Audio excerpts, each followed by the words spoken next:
بسم الله الرحمن الرحيم الحمد لله رب العالمين والصلاة والسلام على سيد المرسلين وعلى آله وصحبه أجمعين. Muito bem-vindos, queridos telespectadores que assistem, que acompanham sempre comigo essas histórias dos mensageiros, histórias dos profetas, desde Sayyidina Adam até o último de todos, que é o Sayyidina Muhammad. Que a paz e a misericórdia de Deus esteja sobre todos eles. Rodamos muito e chegamos nesse ponto onde estamos com a história de 3 profetas, Zacarias, Yahya e Jesus, que é mensageiro e profeta. Aconteceu um pequeno acidente no nosso trabalho, na sequência do nosso trabalho, e perdemos um capítulo. E por respeito a você, que está acompanhando sempre comigo tudo, eu decidi gravar esse capítulo para você não perder nenhum detalhe dessas histórias e desses profetas de Deus, que a paz e a misericórdia de Deus esteja sobre todos eles. Chegamos nessa história, na vida do Sayyidina Yahya, quando ele praticamente, o pai dele era Zacarias, teve ele com idade muito avançada, a mãe dele com a idade muito avançada, foi um grande milagre, né? E ele foi um menino de história gigante, porque ele foi de criança assim, já foi um menino estudioso, atencioso, que estudava, que acompanhava tudo, e é muito inteligente. Por isso que Allah subhanahu wa ta'ala falou وَآتَيْنَاهُ الْحُكْمَ صَبِيًّا, quer dizer, demos para ele a sabedoria do livro Sabia, jovem, muito criança. Tanto é que tem um exemplo, fui citado e cito de novo, que ele, algumas crianças, acho que com 5 anos mais ou menos, algumas crianças falaram para ele, vamos brincar? Ele falou, مَا لِهَذَا خُلِقْنَا, não é para isso que nós nascemos, para brincar. A vida é muito séria, né? Então ele, de criança já esperto, de criança já inteligente e de criança já preparado para a adoração de Allah subhanahu wa ta'ala, e o profeta preparado. Quando ele cresceu e assumiu a profecia, como a gente havia citado em outras histórias, que nesse povo judeu, principalmente, tiveram uma época, como a época de Sayyidina Daud e Suleiman, Davi, Salomão, onde estava o governo político e o religioso num só, mixaram num só. E teve umas épocas que eles separaram esse governo político, o governo que cuidava do povo, da administração do povo, separado da religião. Passaram por muitas experiências desse tipo. E nessa época, a época de Zacarias e do Yahya, estava exatamente nessa situação. Era separado, tinha um rei, e um rei muito duro, muito injusto, torturava muito, judiava muito, cometia muita injustiça. E respeitava, por acaso, assim, porque o povo todo respeitava, os religiosos, ele respeitava. Os tipos de pessoas que praticamente respeitam e ao mesmo tempo tira sarro assim, de um líder religioso, assim como esses líderes, ou um profeta, eles tiram sarro, faz de conta que está acreditando e ainda fala para a pessoa de ilma, ou reza por nós. Nisso aconteceu um pequeno acontecimento com o rei. Ele começou a gostar muito da sua sobrinha. E um rei que a vida dele era isso, era bebida, diversão, era mulheres, tudo. Todo dia ele tinha a farra e a festa no palácio. E a vida dele era essa. E de repente ele viu a sobrinha dele bem enfeitada, e a sobrinha dele era de Bari também, uma mulher da vida, uma mulher que conhecia todos os homens praticamente da região. A mãe dela era muito mais esperta, mas a sobrinha dele, filha do irmão dele. A mãe dela começou a fazer planos para outras coisas, para o futuro melhor, para ela e para a filha dela. E começou a empurrar a filha dela para se aproximar ao rei. Mesmo assim, mesmo sabendo que o rei, o tio dela, não tem esse direito essa ligação familiar, não pode ter um casamento, nem relacionamento sequer. Mesmo assim, ela empurrava a filha para o rei. Gostou muito dela. Ele tentou avançar o sinal assim com ela e ela falou, não, só com casamento. Ele falou, você sabe que nas leis religiosas não existe isso, não posso casar com você. Quer dizer, ele achou mais fácil até de uma forma ilícita e seja o que for. Mas o que preocupava ele é o povo, ou as pessoas que cuidam dessas leis religiosas. Não estava preocupado se é pecado, se não é pecado, não estava preocupado. Porque a vida dele toda é pecado. E de repente, ele ficou quieto, porque ela exigiu que fosse só casamento. Aí ele ficou quieto porque ele viu que não tem possibilidade para isso. E numa das suas festas vermelhas, de situação absurda, assustadora, numa dessas festas, a sobrinha dele, a mãe dela enfeitou ela, colocou roupa super sensual, maquiou ela bastante, perfumou ela bastante e mandou ela dançar com as bailarinas dentro do palácio. Quando o rei viu e estava bêbado, avançado na bebida, não estava mais nem percebendo, ele ficou louco por ela. E tentou avançar de novo e ela impediu ele de novo só com o casamento. Você sabe que não existe isso, não pode isso. Enfim, antes disso, eles tinham pedido que o rei, que o Yahya, alayhi salam, era o profeta que podia fazer permissão, que ele podia fazer fatwa. Fatwa significa uma permissão, tipo assinada por uma autoridade religiosa, que permitisse isso.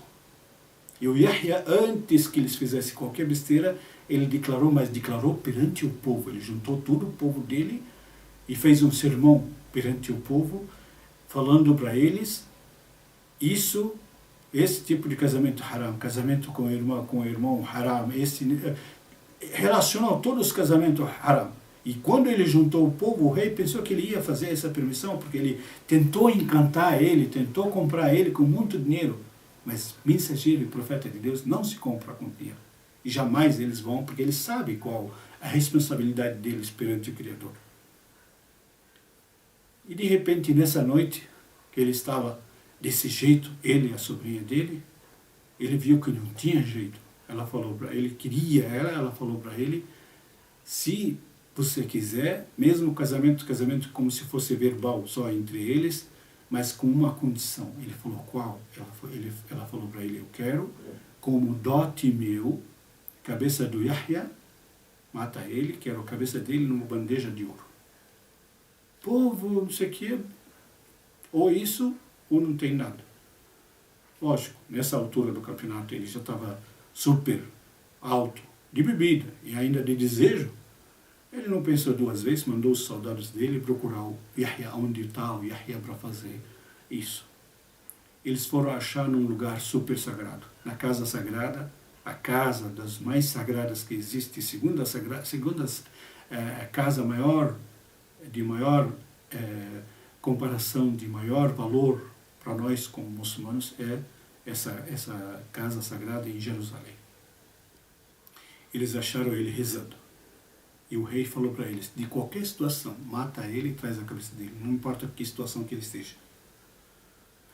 Foram, chegaram lá, viram ele realmente prostrado, pegaram, cortaram a cabeça dele, mataram ele ali e levaram a cabeça dele e deram.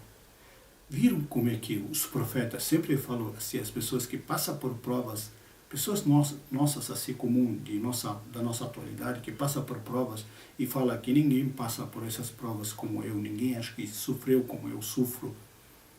Então, tá aí as provas que os profetas e os mensageiros de Deus, que são mais próximos a Deus, eles que mais passam por provas difíceis. Por isso, não acha que seus problemas são os maiores do mundo. Tem problemas maiores do que os seus. Os profetas de Deus, os mais próximos. Essa prova do Yahya, a cabeça dele ser dote de uma barri, de uma mulher da vida, adulta. Enfim, fizeram, casaram, e nisso o rei, esperto, quando ele acorda da bebida, é muito esperto. O que ele fez? ele já foi procurar Zacarias, porque Zacarias é o pai dele, pai do Yahya, e é profeta. Ele tem uma palavra religiosa muito respeitada. Vai que no futuro ele faz alguma revolução, alguma coisa contra o rei, alguma dor de cabeça. O rei quer ficar tranquilo sempre. Então, o que ele fez? Já que matamos o filho, vamos matar o pai também. Ordenou que fosse procurar-se o Zacarias por todo lado e matasse ele. Foram à procura de Zacarias. Algumas histórias narram que ele fugiu fora da cidade e morreu fora da cidade. Outras histórias, e muitas histórias, narram que ele ordenou uma árvore no meio de uma floresta, pequena floresta, era do lado de Jerusalém, ordenou uma árvore que abrisse e ele entrou dentro dela. Só que o Satanás estava observando ele, estava seguindo ele. De repente puxou a roupa dele, aquela roupa religiosa, puxou a roupa dele para ficar por fora. Na hora que a árvore fechou, ficou um pedaço da roupa fora. Quando o exército estava procurando e passaram pela árvore, ele veio como uma pessoa normal, Satanás, e falou para esses soldados do rei: vocês estão procurando Zacarias? Eles falaram sim. Ele falou: vocês não estão vendo que a roupa dele está aí na árvore? Ele está dentro da árvore. Pode ser a árvore que vocês vão resolver tudo. Vão achar ele e ao mesmo tempo vão matar ele. E fizeram mesmo, cortaram a árvore. Olha que situação e olha que prova. Mas também mataram o filho e vieram matar o pai. Subhanallah. Isso são as provas que as pessoas passam, ou que os profetas passam aqui, não chega nem perto das provas que a gente, ou as nossas que a gente passa, não chega nem perto que os profetas e mensageiros passam. Por quê? Porque Deus não gosta deles. Ao contrário, Deus gosta muito deles, mais do que todas as pessoas. Os profetas e mensageiros são as pessoas mais próximas a Allah. No entanto, Allah subhanahu wa ta'ala põe eles em prova. Nesse momento, como havia adiantado, o Messias, o Cristo, já vivia. Nessa época, na época do Yahya e do Zacarias, ele já tinha mais ou menos 30 anos. Mas a gente vai voltar para trás para ver o início da história de Sayyidina Masih alayhi salam, que é Jesus. Naquele mihrab onde a Maria vivia, e ninguém entrava lá, só Zacarias tinha permissão para entrar, que ele tinha chave, que ele podia entrar, e ela mesma se retirou. Ele já estava com 15 anos de idade, ela se retirou totalmente das pessoas. E de repente, num belo dia, aparece um rapaz muito bonito, novo, muito bonito, de uma aparência assim, bem bonito, e não parece ser estranho, assim, não parece ser da cidade, e ao mesmo tempo não parece ser viajante. Era o anjo Gabriel. Veio como mensageiro de Deus para Maria, alayhi salam. Quando ela viu ele, ela se assustou. Para ela é uma pessoa. E um rapaz jovem assim, ela falou: eu temo Allah, não toque em mim. Se você for taqi, quer dizer, se você for fiel, religioso, não toque em mim. Se você teme Allah, não toque em mim. Ele falou: não fica com medo, não vou te tocar, não vou te fazer nenhum mal. Eu sou o mensageiro de Deus. Deus me enviou para soprar em você, da alma dele, para ter, assim, para ter um filho, para você se engravidar, ter um filho. Ela falou: A'udhu billah, quer dizer, temo Allah. Como assim? Como eu vou ter filho sem ninguém me tocar? Como é que pode acontecer? Ele falou para ela: está estranhando a ordem de Deus? Deus faz o que quer. Criou o homem da terra, sem pai, sem mãe. Criou a Eva sem mãe, só do pai. E pode criar um filho também sem pai, de uma mãe só. E, enfim, ela se entregou, e não se entregou, lógico, como pessoas pensam. Ela se entregou à ordem de Deus, que para ter filho. Aí o anjo soprou nela, mas soprou assim de distância. Soprou, fez jeip. Jeip significa abertura que tem aqui na roupa da mulher ou do homem. Isso chama o jeip. Uma pequena abertura que tem chama jeip. Soprou nela à distância, sem tocar nela, soprou nela, e de repente ela ficou grávida. do Sayyidina, por ordem de Allah subhanahu wa ta'ala. Lógico, é apenas um motivo, porque Allah podia fazer ela ficar grávida sem nem isso também. Mas por ordem de Allah subhanahu wa ta'ala, ela ficou grávida. E, lógico, nesse momento em diante, ela já ficou preocupada. Como é que vai fazer? Aguentou adorando Allah naquele espaço, pequeno espaço que ela estava, até começou a crescer a barriga. E o povo ali, o povo muito duro, ele julga as pessoas sem muitas provas, sem muito precisão assim, de coisas. Ele já vai julgando assim antes de perguntar. Ela ficou preocupada, o que vai acontecer se alguém vê ela nessa situação e ela sozinha, assumida faz tempo. O que ela fez quando a barriga cresceu mesmo, já estava perto de ganhar mais ou menos, ela saiu. Ninguém estava vendo ela, ninguém viu ela. Saiu da mesquita e foi adiante. Já com a barriga bem grande, já todo mundo sabe como é que é a mulher, como ela fica frágil numa situação dessa. E foi seguindo em direção Beit Lahm. É aquela cidade lá, Al-Khalil, né? Quer dizer, uma cidade bem longe dali, e de repente lá ela teve antes de entrar dentro da cidade, pouco antes de chegar,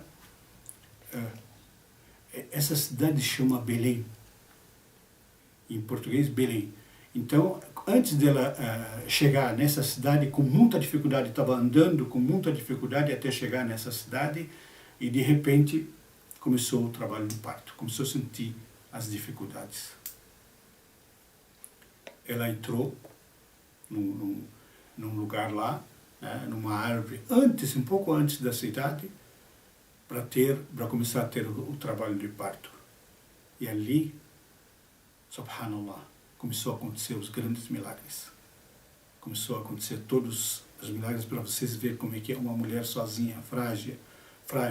Ela sozinha, sem estar grávida, já é frágil. Imagina, grávida na situação que já estava no trabalho de parto. Subhanallah. Encostou numa árvore lá e começou a derramar Allah subhanahu wa ta'ala as bênçãos sobre ela, e vinham os milagres um atrás do outro. Isso tudo, esses milagres e os acontecimentos dessa história, dessa gravidez e desse nascimento, nós vamos conhecer, inshallah, no próximo capítulo. Aguardo todos vocês lá, inshallah, e do próximo vai ser ao vivo, direto da mesquita An-Nur, inshallah. Espero que vocês tenham gostado, espero que eu tenha transmitido para vocês a mensagem certinha, como deve ser. Muito obrigado pela sua companhia, espero que nos perdoe por essa falha desta vez. Até a próxima, inshallah. Assalamu alaikum wa rahmatullahi wa barakatuh.